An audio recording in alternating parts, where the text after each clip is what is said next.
지난 연말 한 라면 제조회사를 바짝 긴장시킨 BTS 멤버 RM의 한마디.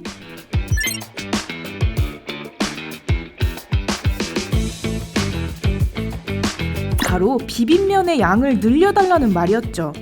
RM의 소신 발언에 누리꾼들도 격하게 공감했고, 결국 올해 초 비빔면 제조회사가 라면의 양을 20% 늘린 제품을 선보여 화제였죠. 이처럼 소비자들의 의견을 적극적으로 수용해 제품을 개발하는 일명 모디슈머 마케팅이 식품업계 트렌드가 되었다는데, 모디슈머가 뭘까요? 모디슈머, 수정하다는 뜻의 모디파이와 소비자를 뜻하는 컨슈머의 합성어로 다양한 재료를 자신만의 방식으로 조합해 새로운 맛을 만들어내는 이들을 의미하는 단어인데요.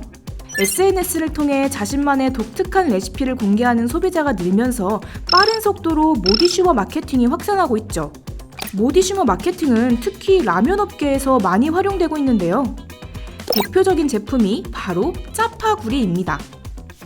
짜파구리는 예능에서 처음 등장해 국내 소비자들을 열광하게 했고, 그 이후 영화 기생충에까지 나오면서 세계적인 명성을 얻게 됐죠.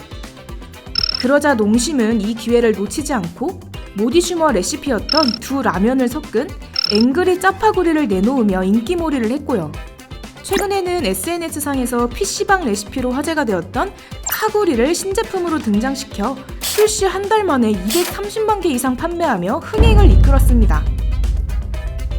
그 외에도 신라면과 짜파게티를 섞은 신복게티, 열라면과 진짬뽕을 조합한 열라짬뽕 등 SNS상에서 화제가 되었던 라면 조합들이 제품으로 출시되고 있죠. 이외에도 식음료 기업들이 모디슈머 마케팅을 적극 활용하고 있는데요. 옛날부터 청년들이 사랑한 조합인 막걸리와 사이다를 섞은 막사도 실제로 출시되었고, 맥주와 사이다를 섞은 맥사도 판매되고 있죠.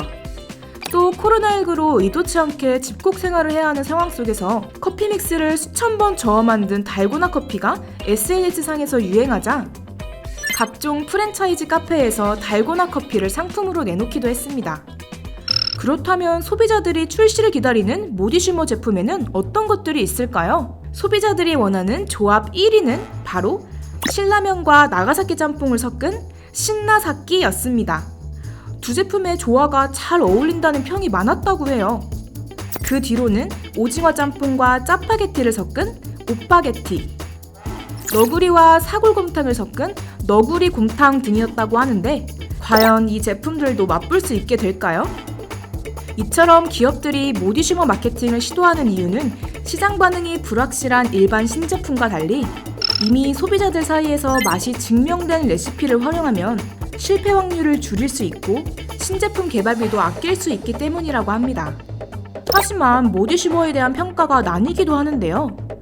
일각에서는 모디슈머 레시피가 인스턴트 식품을 조합하는 경우가 대부분이라 합성 첨가물, 당분, 나트륨 등의 성분을 지나치게 많이 섭취할 수 있어 건강을 해칠 수도 있다는 지적이 나오기도 했습니다. 소비자들의 레시피가 제품으로 태어나는 시대, 모디슈머 마케팅이 기업의 매출에 직접적인 영향을 미치고 있다는 게 증명된 만큼 앞으로는 기업이 주도하는 마케팅보다 소비자가 주도하는 마케팅이 중요해질 것 같은데요. 과연 우리는 앞으로 또 어떤 모디슈머 제품을 만나볼 수 있게 될까요?